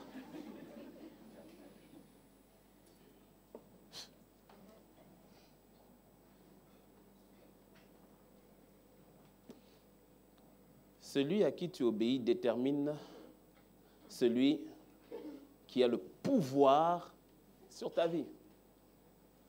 Celui qui a le pouvoir sur ta vie, ce n'est pas celui que tu pries. Celui qui a le pouvoir sur ta vie, ce n'est pas celui que tu invoques. Celui qui a le pouvoir sur ta vie, c'est celui à qui tu obéis. Selon qu'on a lu dans Romains 6. C'est celui à qui tu obéis. C'est lui qui a le pouvoir sur ta vie. C'est ainsi que certains vont louer, adorer, chanter Dieu, prier, mais Dieu n'a aucun pouvoir sur leur vie. Parce que tu ne lui obéis pas. Alors certains vont aller loin. Oh non mais Seigneur, mais pourquoi tu n'interviens pas? Pourquoi ma situation? Pourquoi? Tu as tellement prié, tu as tellement fatigué le Seigneur, il te répond. Il dit à quelqu'un, si je n'interviens pas, ce n'est pas que je ne veux pas intervenir, c'est que je ne peux pas intervenir. Tu ne m'as pas donné le pouvoir. Pourquoi? Tu ne m'obéis pas. Tu as donné le pouvoir à Satan. Et Satan est tout sauf bon. Donc, ce n'est pas qu'il ne veut pas intervenir. Mais pour intervenir, il faut que tu lui donnes le pouvoir. Comment lui donner le pouvoir? En te soumettant à lui. En lui obéissant. En lui obéissant. Et que tu lui donnes le pouvoir afin qu'il puisse agir. Ouf. La bonne nouvelle, et je l'ai dit et je le redis, c'est que tu peux sortir de là. Mais ce n'est pas le jeûne et la prière. Non. Non. Jeûne et prie après. Et ce n'est pas ça d'abord. Non. C'est la repentance. C'est la repentance. Il n'y a rien d'autre, c'est la repentance. C'est la repentance. Et pardon, hein, la repentance, ce n'est pas pleurer. Non, pardon quoi. Laisse-moi te dire, peut-être que tu avais aussi mal compris, la repentance, ce n'est pas demander pardon. Non, parce que je peux te faire du mal, je te demande pardon, mais demain je te refais le même mal, donc je ne me suis pas repenti. La repentance, ce n'est pas avoir des regrets. Parce qu'il y a des personnes qui ont des regrets, du mal. Pendant que je suis en train de parler, le Seigneur est en train de parler à plusieurs. Et tu es en train de voir à nouveau que le péché là que tu fais, effectivement, fait mal à Dieu, que ce péché est mauvais, et tu as des remords, tu as des regrets. Mais ce n'est pas pourtant que tu es repenti. Ben oui. Beaucoup, ils regrettent. Ah non, c'est vrai, c'est mal. Ils vont même commencer à pleurer. Et je ne dis pas que les pleurs sont faux. Hein. Non, tu pleures parce que vraiment, ça te fait mal. Non, ça c'est mal ce que je fais. Ça, c'est pas bon. Dieu n'est pas d'accord, c'est mal. Mais tu n'es pas forcément repenti. Quand tu pleures là, Jésus te regarde. Quand tu as des regrets, tu as des remords, Jésus te regarde. Quand tu regrettes tout cela, Jésus te regarde. Tu n'es pas encore repenti. Mais quelle est la décision que tu prends dans ton cœur vis-à-vis de ce péché-là? Quelle est la décision? Ouf. Ouh là là, ouh là là. Oh là là. J'ai senti au premier culte, je le ressens encore, mais de manière plus forte au deuxième.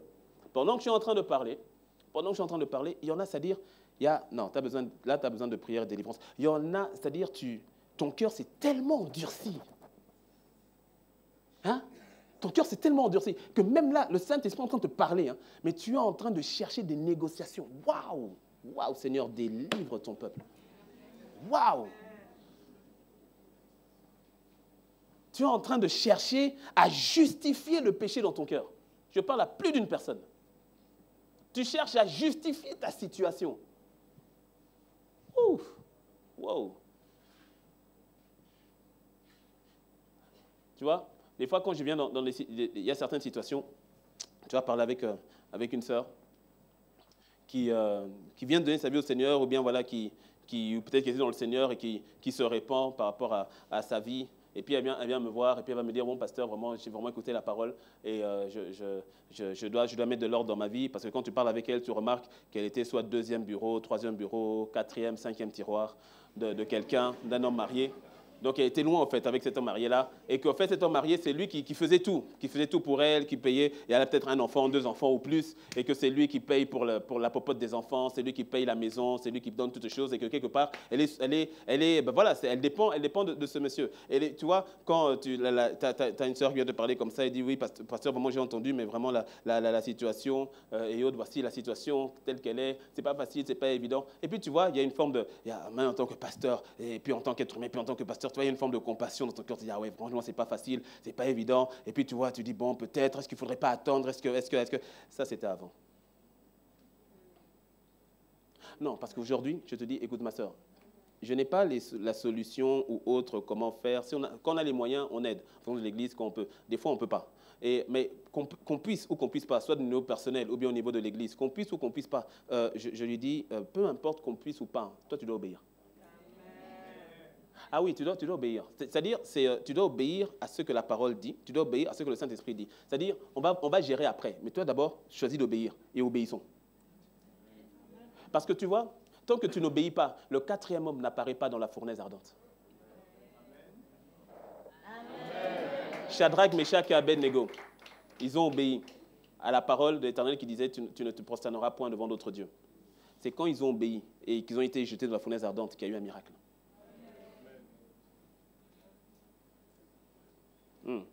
C'est après obéissance. Ce n'était pas avant. Tant qu'ils n'avaient pas obéi, on ne voyait pas la solution. Il y a beaucoup qui disent, j'obéirai lorsque je verrai clair. Tu vas attendre longtemps, tu seras toujours dans les ténèbres. Lis la parole, lis la Bible. Regarde tous ceux qui ont marché avec le Seigneur. C'est leur obéissance qui a apporté la lumière. La lumière n'est pas venue avant. Lis, tu vas voir. Quasiment tous. Ils ont obéi, ils ont vu Dieu agir. Ils ont obéi, ils ont vu la main de Dieu. C'est pas quoi, je vois la main de Dieu, ah, ok, maintenant je peux obéir. Non. Non. En agissant ainsi, ils démontraient qui était leur maître. Ils démontraient que leur maître, c'était le Seigneur. Et cette même parole te dit que jamais il n'abandonne les siens. Jamais, jamais, jamais. Je ne te délaisserai point, je ne t'abandonnerai point. Il le dit dans l'Ancien Testament, il le dit dans le Nouveau Testament. Cette même parole. Jamais. Mais c'est après obéissance. Tu démontres à Dieu qu'il est le maître. Et que c'est à lui que tu obéis. Que c'est à lui que tu obéis. Personne d'autre. Je n'ai pas entendu ton amen. Amen. La voie de sortie, c'est la repentance. C'est la repentance. Parce que toute désobéissance a ses conséquences. Ou ne l'oublie pas. Toute désobéissance a ses conséquences. On pourrait te parler de l'histoire de David. Comment est-ce que David, à un moment donné de sa vie, s'est soumis à un esprit d'adultère lorsqu'il a couché avec la femme d'autrui. Il s'est soumis à un esprit d'adultère. En se soumettant à cet esprit-là, il a ouvert la porte après à un esprit de meurtre. Un esprit de meurtre. Où maintenant il fallait cacher son adultère en tuant Uri. Et ensuite, il pensait que c'était l'accalmie. Tout allait bien. Bathsheba maintenant est devenue officiellement sa femme, puisqu'elle n'est plus la femme de qui que ce soit. Non, c'est l'accalmie. En plus, elle est enceinte. Tout va bien dans le meilleur des mondes. Tu vois, pour David, Dieu est venu faire justice très vite. Ça n'a même pas fait 9 mois. Et le Seigneur lui dit, ce que tu as fait dans le secret là. C'est intéressant parce qu'on n'a pas le temps. Mais quand tu lis l'histoire, c'est dans 2 Samuel 12. Je vais juste lire un passage. 2 Samuel 12, verset 9. Nathan qui dit à David, il dit, « Pourquoi donc as-tu méprisé la parole de l'Éternel en faisant ce qui est mal à ses yeux. Waouh! Pourquoi donc as-tu méprisé la parole de l'Éternel en péchant, en faisant mal ce qui est à ses yeux? C'est-à-dire, tu savais que c'était mal, mais tu l'as fait quand même. Tu savais que c'était le péché, mais tu l'as pratiqué. Tu es resté dedans, tu l'as mangé, tu t'es assis à la table du péché. Pourtant, tu sais que c'est mal. Alors, pourquoi est-ce que tu as méprisé l'Éternel de la sorte? Il dit, tu as frappé Uri, tu as pris sa femme pour en faire ta femme et tu l'as tué par l'épée des fils d'Amon. Maintenant, l'épée ne s'éloignera jamais de ta maison parce que tu m'as méprisé et parce que tu as pris la femme d'Uri pour en faire ta femme. Verset 11, ainsi parle l'Éternel, voici, je vais faire sortir de ta maison le malheur contre toi, et je vais prendre sous tes yeux tes propres femmes pour les donner à un autre, qui couchera avec elles à la vue de ce soleil. Quand tu comprends le verset 11, tu comprends quelle a été l'idée saugrenue d'Absalom des années plus tard, qui consistait maintenant à prendre les femmes de David et de coucher avec elles sur la terrasse au vu de tout le monde. Tu comprends d'où c'est parti. Et puis, regarde, verset 12. Car tu as agi en secret, moi, je ferai cela en présence de tout Israël. Waouh! Waouh! Waouh! Ouh là là! Ouh là là! Ouh là là! Ouh là là! Tu vois, c'est quand tu penses que tu fais tes choses dans le secret. Quand tu penses que c'est juste entre toi et ton portable, quand tu penses que c'est juste entre vous deux dans cette chambre d'hôtel qui n'est même pas à Cotonou, qui est au loin, quand tu penses que la malversation que tu fais, les chiffres que tu changes et tout cela, personne n'est au courant si ce n'est toi et l'ordinateur. Quand tu penses que tu fais toutes ces choses, cette amertume que tu gardes dans le cœur, cet esprit de vengeance que tu as, ce manque de pardon que tu as vis-à-vis de ton mari, vis-à-vis de ton époux, vis-à-vis de ton ex-mari, vis-à-vis de ton ex-femme, quand tu penses que toutes ces choses qui sont dans le secret demeurent dans le secret, à un moment donné, quand Dieu te parle, tu résistes. Ok, on va exposer.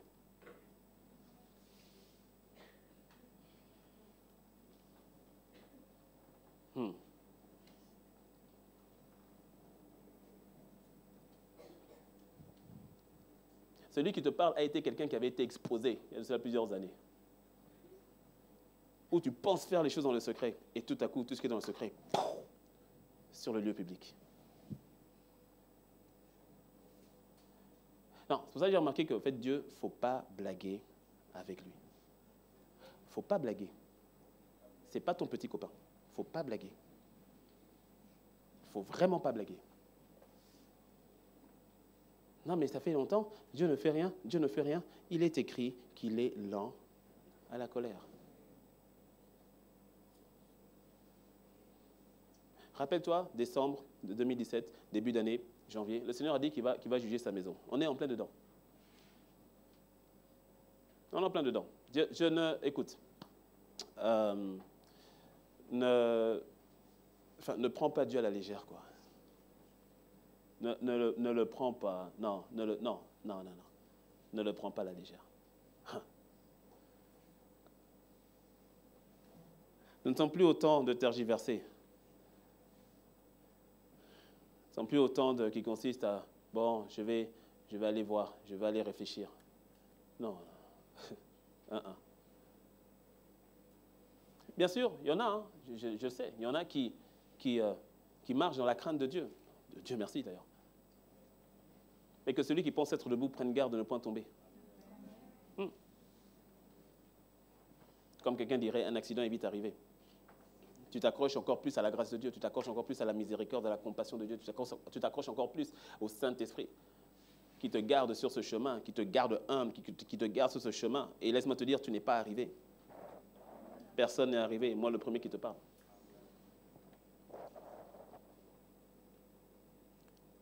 Alors, je termine avec cette image de Moïse, qui est une image et d'espoir et de crainte. C'est l'image, tu vois, quand Moïse descend de la montagne, lorsqu'il est parti chercher le Seigneur et qu'il y a fait plusieurs jours. Il a fait plusieurs jours sur cette montagne. Et le Seigneur, Moïse est parti, il a reçu les lois de la part du Seigneur, il a reçu les tablettes et il est en train de descendre. Il est en train de descendre. Et quand il arrive, l'histoire est dans Exode 32, Exode 31, bon 32 surtout, Exode 32. Et quand il descend, je lis le verset 1, le peuple voyant que Moïse tardait à descendre de la montagne, s'assembla autour d'Aaron et lui dit, allons, fais-nous un Dieu qui marche devant nous. Car ce Moïse, cet homme qui nous a fait sortir du pays d'Égypte, nous ne savons ce qu'il est devenu. Et c'est ce que j'ai reçu entre les deux cultes. Donc, tu as bien fait de venir au deuxième. Parce que cette image-ci, j'ai ressenti, j'ai entendu dans mon esprit que c'est ce que beaucoup disent. Ce que beaucoup disent. Ici, il disait, le peuple disait, ce Moïse qui nous a fait sortir d'Égypte, nous ne savons ce qu'il est devenu. Pourquoi? Parce que la Bible dit, comme voyant que Moïse tardait à descendre. Et j'ai comme entendu dans mon esprit que beaucoup se sont détournés de moi parce qu'ils ont estimé que j'ai tardé à agir dans leur vie. Et comme Dieu a tardé à agir, depuis le temps que je prie, depuis le temps que je demande, depuis, je vais m'aider moi-même. Aaron, fais-nous donc un veau d'or. Parce que ce Moïse-là, nous savons ce qu'il est devenu. Moïse représente la loi. La parole, là, depuis que je la confesse. La parole, depuis que je prie dessus. La parole, depuis que je prophétise dessus. Depuis, il n'y a rien.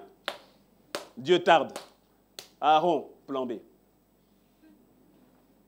Fais-nous un veau d'or. Et ils prennent leur richesse. Parce que Aaron les dépouille. Il dit, ok, donnez-moi les anneaux, donnez-moi vos boucles d'oreilles, l'or que vous avez, donnez-moi. Et ils se dépouillent pour faire un veau d'or. Waouh. Ils font le veau d'or. Et puis il dit, voici l'Éternel qui nous a fait sortir du pays d'Égypte. Et lorsqu'il dit cela, au verset 4, et voici, il reçut de leurs mains, jeta l'or dans le moule et fit un veau en fonte. Et ils dirent, Israël, voici ton Dieu qui t'a fait sortir du pays d'Égypte. Lorsque Aaron vit cela, il bâtit un autel devant lui et il s'écria, demain, il y aura fête en l'honneur de l'Éternel. Demain, il y aura fête en l'honneur de l'Éternel. Tout à l'heure, j'ai fait quelque chose que j'ai quasiment jamais fait. Je n'ai pas adoré avant le message. C'est la première fois. Je montais, le Seigneur m'a dit non. Il m'a dit non. Il m'a dit Ted, non. Il dit, je veux pas entendre, je veux pas ni adoration, ni de ta part. Non, non. J'ai dit, ok. Ok. Je n'ai pas adoré. Est-ce que tu me suis? Ils ont dit, ok, faisons maintenant une fête. Faisons une fête. C'est-à-dire, tout va bien, quoi. On vient de dire, c'est-à-dire, on vient de montrer à Dieu, on vient de le mépriser sur le point extrême, en faisant une idole. On adore cette idole, on fait la fête, bref, tout va bien. Et la fête était sérieuse, ça battait son plein. Parce que quand Moïse doit descendre, Dieu lui dit, ton peuple là, ton peuple s'est à nouveau détourné de moi. Dieu dit, bon écoute, tu sais quoi, je l'extermine et de toi je fais sortir une nation. Moïse, je ne sais pas quel est le cœur que Dieu a donné à Moïse, Moïse intercède encore pour le peuple. La Bible dit, et Dieu se repentit de ce qu'il allait faire. Moïse descend, quand il descend, il voit Josué, parce que Josué était aussi sur la montagne, même s'il n'était pas au sommet avec Moïse, mais il était sur la montagne. Il avait accompagné Moïse jusqu'à un certain niveau. Et donc, en descendant, il croise Josué, et Josué qui dit, non, il y a un cri de guerre. C'est comme s'il y a la guerre dans le camp. J'entends un cri de guerre. Moïse qui dit, laisse, ce n'est pas la guerre. Ils sont en train de chanter. Ils sont en train de se réjouir. Soi-disant devant l'Éternel. Parce que Aaron a dit, faisons une fête à l'Éternel. Ils sont en train de chanter. Ils sont en train de louer. Ils sont en train d'adorer l'Éternel, soi-disant. Alors qu'ils ont fait un veau d'or. Moïse dit, non, laisse. C'est la fête. Ils sont contents. Ils sont bien. Ils sont joyeux. Ils ont mis leur joie en eux-mêmes, pas en l'Éternel. Ils ont mis leur joie dans ce qu'eux, ils veulent, pas dans ce que Dieu veut. Laisse, c'est leur joie. Ils ont eu ce qu'ils voulaient. Ils ne sont pas venus pour moi. Non, ils sont venus pour eux-mêmes. Et maintenant, ils ont trouvé, ils sont contents, ils se réjouissent. Laisse, ce n'est pas la guerre, c'est la fête, soi-disant, à l'Éternel. Moïse descend, quand il arrive au niveau maintenant du peuple, verset 25, Moïse vit que le peuple était livré au désordre et qu'Aaron l'avait laissé dans ce désordre, exposé à l'opprobre parmi ses ennemis. Moïse se plaça à la porte du camp et dit, « À moi, ceux qui sont pour l'Éternel. » Alors, je termine avec ça, parce que là-dedans, il y a quelque chose de terrible et quelque chose de merveilleux qui se passe. Il dit, « À moi, ceux qui sont pour l'Éternel. » Et tous les enfants de Lévi s'assemblèrent auprès de lui. Important. Parce que tu vois, là-dedans, on voit quelque chose de magnifique. On voit la notion de repentance et la notion de sanction de Dieu. Moïse se tient, il y a le peuple devant lui. Il regarde le peuple. D'abord, quand tu remontes plus haut, il était tellement en colère que les tablettes qu'il venait de recevoir chaudement de la part du Seigneur, il les a brisées. Il les a brisées. Il a dit, à quoi bon vous donner la loi de l'Éternel vu que votre cœur est tellement éloigné de la sorte? Il a brisé les tablettes. Et puis il a crié. Et puis c'est intéressant parce que Moïse a intercédé pour le peuple devant Dieu. Mais peut-être qu'il n'avait pas vu ce que Dieu voyait. Et quand il a vu, il a dit, « Hey !» Il dit, non. Il dit, « Ok, que tous ceux qui sont pour l'Éternel, hein, venez. » Et la Bible dit, ce sont les fils de Lévi qui sont venus. Les fils de Lévi, c'est quoi leur histoire? Quand tu remontes, vraiment le temps est avancé, mais tu liras dans Genèse 34 et dans Genèse 49. Genèse 34 et 49, va faire la lecture. Mais tu verras que dans Genèse 34, qu'est-ce qui s'est passé? Dans Genèse 34, dans le peuple où ils étaient, il y avait Jacob qui avait ses 12 enfants. Lévi faisait partie des 12 garçons de Jacob. Il y avait Joseph, les Ruben, Siméon et tout ça. Lévi faisait partie de ceux-là. Et donc, leur sœur Dina était sortie auprès du peuple, c'est-à-dire qu'elle était partie dans le peuple étranger. Alors, chose qu'elle n'aurait pas dû faire, mais c'est une autre histoire. Elle est partie là-bas. Quand elle est partie là-bas, on l'a enlevée et on l'a déshonorée. Ça veut dire qu'on l'a violentée, on l'a violée. Et donc, on l'a violée. Maintenant, celui qui l'a violée s'est attaché et voulait maintenant l'épouser. Et donc, on vient dire, le papa du violeur vient dire à Jacob, bon, écoute, voici ce qui s'est passé, mais on veut prendre la main de ta fille. Quand les frères ont entendu que leur sœur s'est fait violer, Mais Jacob était en mode un peu conciliant et tout cela. Et puis, ils ont dit, bon, ok, comme ils ont fait ça, nous, on ne peut pas de toute façon être avec des incirconcis. Donc, la condition, c'est que vous tous, vous fassiez circoncire. Bon, ils ont accepté. Et donc, quand tous les hommes se sont fait circoncire, le 3e jour, pendant qu'ils étaient en mode convalescence, en mode souffrance et convalescence, Siméon et Lévi ont sorti le glaive, ils sont allés tuer tout le monde. Ils ont tué tous les hommes. Tous. Jacob, ça l'a déplu. Jacob a été, ça l'a déplu. Il a dit, ce que vous avez fait là, mon âme n'est pas avec vous. Et vous m'avez mis en position, en porte-à-faux. Ça l'a déplu.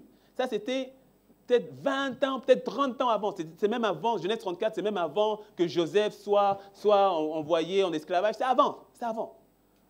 Saute maintenant, quand tu viens à Genèse 49. Donc, on est plus de 20 ans plus tard. Jacob doit mourir. Il est sur le point de partir. Donc, il appelle tous ses enfants pour donner une parole prophétique à tous ses enfants. Quand il arrive à Siméon et Lévi, des années après, toute désobéissance a ses conséquences. Des années après, Jacob leur dit, il dit, Siméon et Lévi sont frères, leurs glaives sont des instruments de violence, que mon âme n'entre point dans leur conciliabule, que mon esprit ne s'unisse point à leur assemblée, car dans leur colère, ils ont tué des hommes, et dans leur méchanceté, ils ont coupé les jarrets des taureaux. Maudite soit leur colère, car elle est violente, et leur fureur, car elle est cruelle. Je les séparerai dans Jacob, je les disperserai dans Israël. Malédiction. À cause de la désobéissance. Reviens maintenant des siècles après. Moïse se dit que ceux qui sont de l'Éternel, qui viennent à moi. La tribu de Lévi a dit, c'est une opportunité de repentance.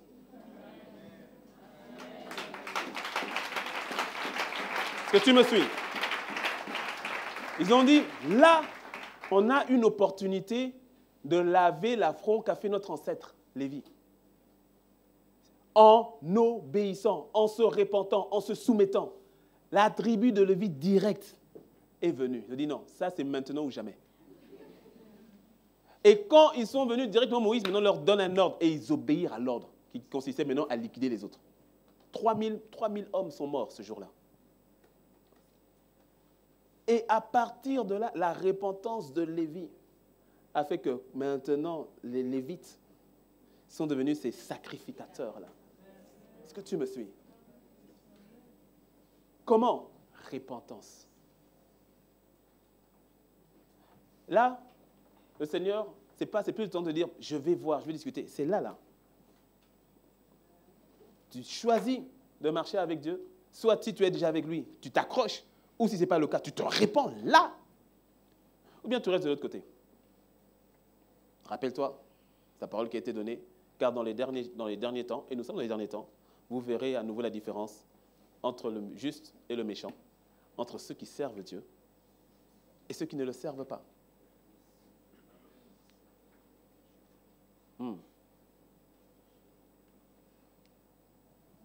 Choisis le Seigneur comme maître. Choisis le Seigneur comme maître. Choisis-le comme maître.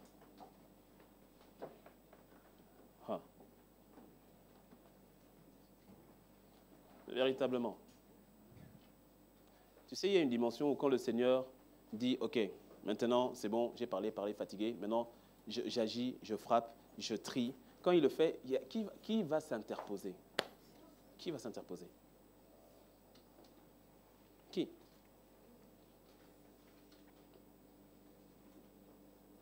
Je l'ai dit tout à l'heure, mais tu vois, l'endurcissement de cœur.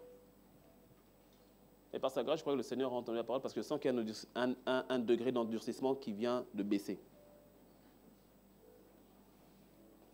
Mais l'endurcissement de cœur est tellement dangereux. Tellement dangereux. Ce que je veux dire, d'habitude, je ne dis pas, mais vraiment, pendant que je préparais entre le 1 et le 2, le Seigneur m'a parlé, j'ai senti la conviction de le dire. Parce que il m'a fait comprendre que beaucoup sont dans cette situation-là. Et quand le Seigneur envoie sa parole, ce n'est pas pour tuer, ce n'est pas pour condamner, c'est pour sauver. Et j'ai eu un cas d'entretien. J'ai eu un cas d'entretien. Si les personnes se reconnaissent, je ne vais pas citer votre nom de toutes les façons, c'est sûr. Mais si tu te reconnais, ce n'est pas grave. Mais je sens de le dire parce que c'est par rapport à l'Église, au fait. J'ai eu un cas d'entretien où devant moi, tu as la fille et le garçon. La fille et le garçon devant moi. Et c'est clair que l'un est en train de mentir. L'un ou l'une. L'un des deux est en train de mentir sur leur situation, de mentir. Je suis là avec Apénadine. On est là en tant que serviteur de Dieu. On est là pour les aider. Et ils sont en train de mentir. Il y a forcément l'un qui ment. Bon, déjà, les deux mentaient. Mais il y en a un qui, sur une question précise, est en train de mentir. C'est clair parce que les deux ont une version différente. Donc forcément, l'un est en train de mentir. Et je sens, dans mon esprit, je dis, mais ils sont en train de jouer avec le feu. Le Seigneur saisit Apénadine en mode intercession. Là, en plein entretien, en mode intercession violente. En mode intercession violente, tu commences même à pleurer et à intercéder. Genre, ne faites pas ça. Et à la fin, je leur dis, bon, on a terminé, vous pouvez sortir. Sortez de mon bureau, j'ai fini. C'est-à-dire, je n'ai même pas eu le quitus pour prier pour eux. J'ai dit, vous pouvez sortir. Pendant ce temps, Apénadine est en pleurs, en train d'intercéder. Ce n'est pas comme si elle est loin, on est à 4. Le Saint-Esprit l'a saisi. Et dans cette atmosphère totalement, je veux dire, non provoquée, non voulue, je dis, je pose la question à l'un. Je dis, dis-moi, je te repose la question. Je ne sais pas si c'est la 7e ou la 8e fois que je posais la même question, j'en sais rien. Je dis, je te repose la question pour une dernière fois. Est-ce que c'est comme ça, comme ça, comme ça? Il me dit, c'est comme ça. Je pose la question à l'autre. Est-ce que c'est comme ça, comme ça, comme ça? Il me dit, comme ça. Leurs deux réponses, donc, sont opposées. Je dis, OK, à l'un, que ton oui soit oui, que ton non soit non. À l'autre, que ton oui soit oui, que ton non soit non. J'ai dit, maintenant, vous pouvez partir. Bien sûr, ils ne sortent pas d'abord. J'ai dit, allez-y. Je lui ai dit, je ne vais pas prier pour vous. C'est fini. On a terminé l'entretien. Allez-y. Et puis, à un moment donné, tu vois quand même les deux qui sortent. Tu vois les deux qui sortent. À peine Nadine, dans son esprit, voit à la porte de mon bureau. Il n'était pas à l'intérieur, il était à la porte. Il voit des démons qui sont en train d'attendre. Il voit des démons qui sont en train d'attendre. Genre, en train d'envoyer les paroles dans le bureau à ces deux-là. Genre, allez-y, allez-y, c'est pas si grave. C'est pas si grave. Sortez, sortez. C'est pas si grave. C'est pas si grave. Sortez, sortez. Et les deux qui sortent. Waouh! Waouh! Et pendant les deux cultes, le Seigneur m'a dit, ce qui s'est passé dans ton bureau, au fait, est la situation d'une grosse frange de l'Église. Je fais waouh! J'ai fait waouh! Waouh! Endurci dans le péché. Endurci dans le péché. Waouh! Waouh! Je leur disais, vous n'avez besoin simplement que de vous repentir. Je dis, on ne va pas vous taper, on va pas vous tuer, on ne va pas vous manger. Il y a eu pire que votre cas. Il y a eu pire. Il y a eu pire. Mais non. C'est comme, tu vois, quand tu en arrives à un point où c'est comme si tu veux tenir tête à Dieu, quoi. Va poser la question à Ananias et Saphira.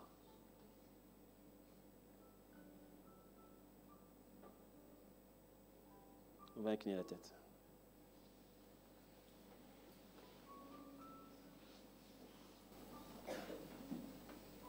Tu es le disciple de celui à qui tu obéis.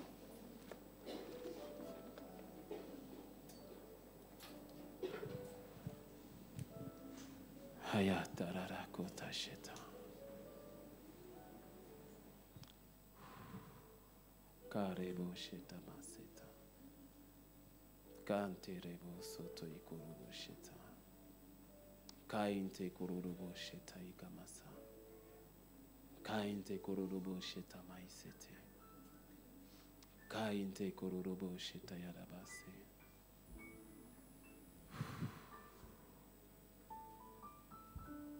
Marekete kurubo shaitarara saita. Maike terebo soy kurubo sheta. Maike nderere bria saita.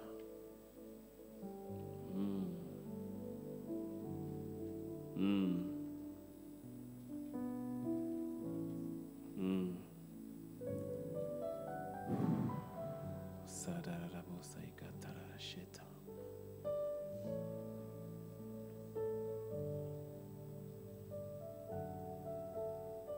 Maike terebo saitana sheta.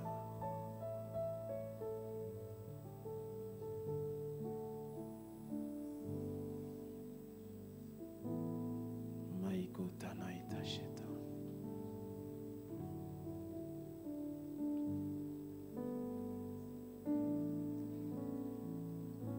Moïse a dit que ceux qui sont de l'Éternel, qui viennent à moi.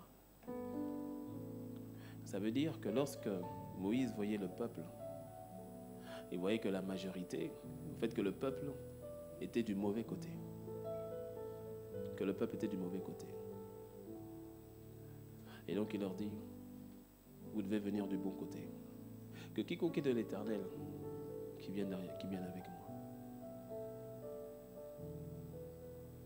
Ce qui est choquant, ce qui est terrible, c'est que la Bible nous dit qu'il n'y a que les Lévites qui sont venus. Mais qu'ont fait les 11 autres tribus alors? Quel a été leur choix? Mais qu'est-ce qui s'est passé dans leur cœur? Au point où Moïse, qui était donc la voix de Dieu, aujourd'hui on doit comprendre que c'est la voix de Dieu, qui leur dit, mais venez, ceux qui sont l'Éternel, venez. Tu as 11 tribus qui ne bougent pas. Mais qu'est-ce que cela veut dire? Jusqu'où est-ce que leur cœur avait été endurci ou avait été dévié? Jusqu'où est-ce que leur cœur en était arrivé au point de dire non, non, non, non, nous on n'est pas de l'Éternel, nous on reste ici, on ne bouge pas. Waouh!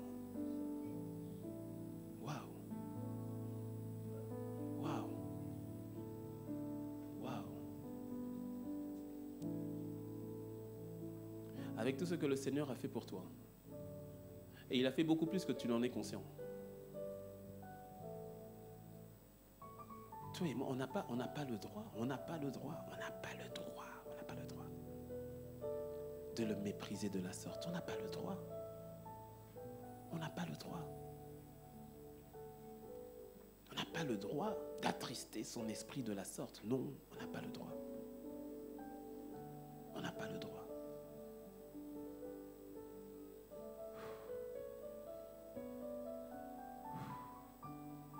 Katarara shotobo saita. Kaiterene mo saita. Maiketere kebo sheta. Maitekerere bo sheta. Maitekerere bo sheyatana kaituna. Koitema karanana sheta. Kaintema ikororobo sheta.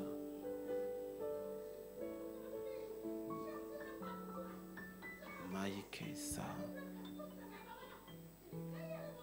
Korobo maete.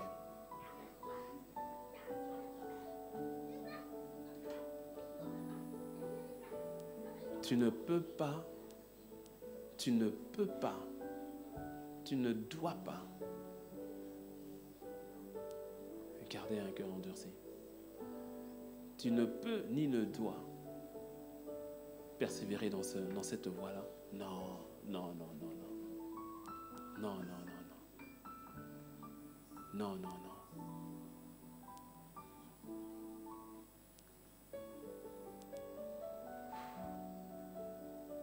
Maraikete shaita. Kororobo shaita na kaitororobo shaita.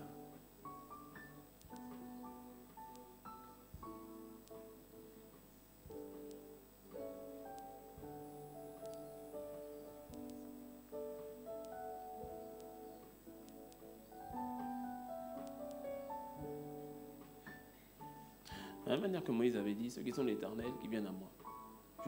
Ça serait que je parle plus. Tout le message a tourné autour.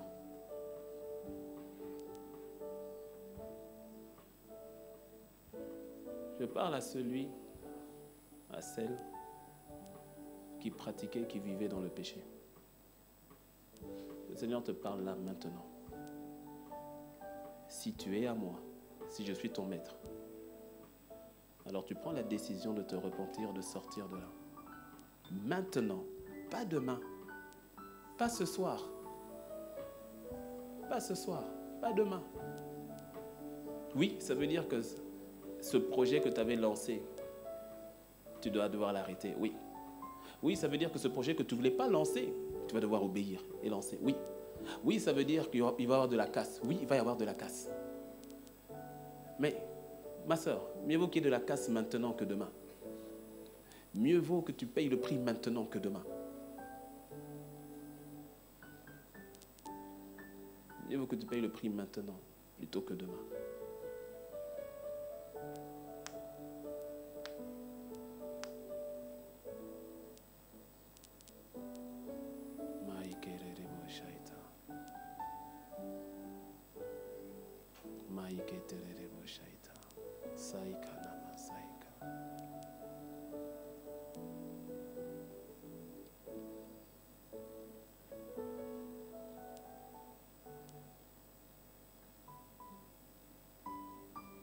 Je demanderai à personne de se lever.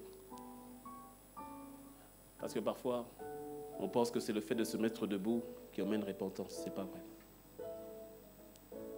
Je racontais à des leaders que quand j'ai donné ma vie à Jésus, quand je me suis repenti, je ne m'étais pas levé à l'église. Non pas que je ne voulais pas me lever, mais c'est parce que pendant la semaine, avant d'arriver à l'église, j'avais déjà décidé de changer, de mettre de l'ordre. 2-3 semaines après, je me suis levé, qu'on a fait un appel. C'était juste pour moi-même, pour attester devant les gens que j'avais donné ma vie à Christ. Mais j'avais choisi de mettre de l'ordre dans ma vie avant d'arriver le dimanche. J'avais choisi, j'étais fatigué. C'était un vendredi, c'était même pas un dimanche, j'étais fatigué. J'ai dit, Seigneur, je ne veux plus la vie de péché. Je ne sais pas comment on fait, mais je choisis simplement de l'obéir. Tu vas m'aider. Et il m'a aidé. La décision de repentance, ce n'est pas devant les gens, Ce n'est pas le fait de dire, bon, non, non, non, c'est pas ça. C'est dès qu'on va sortir d'ici. C'est dès tout à l'heure, dès ce soir, dès demain. C'est une attitude qui vient au niveau de ton cœur. Au niveau de ton cœur. Alors je veux que tu prennes 2 minutes, oublie ton voisin, que tu parles à Dieu. Si tu sais que tu dois te repentir, répands-toi. Si tu dois être fortifié dans ta marche avec le Seigneur, sois fortifié. Et je m'adresse surtout à ceux-là qui doivent se repentir.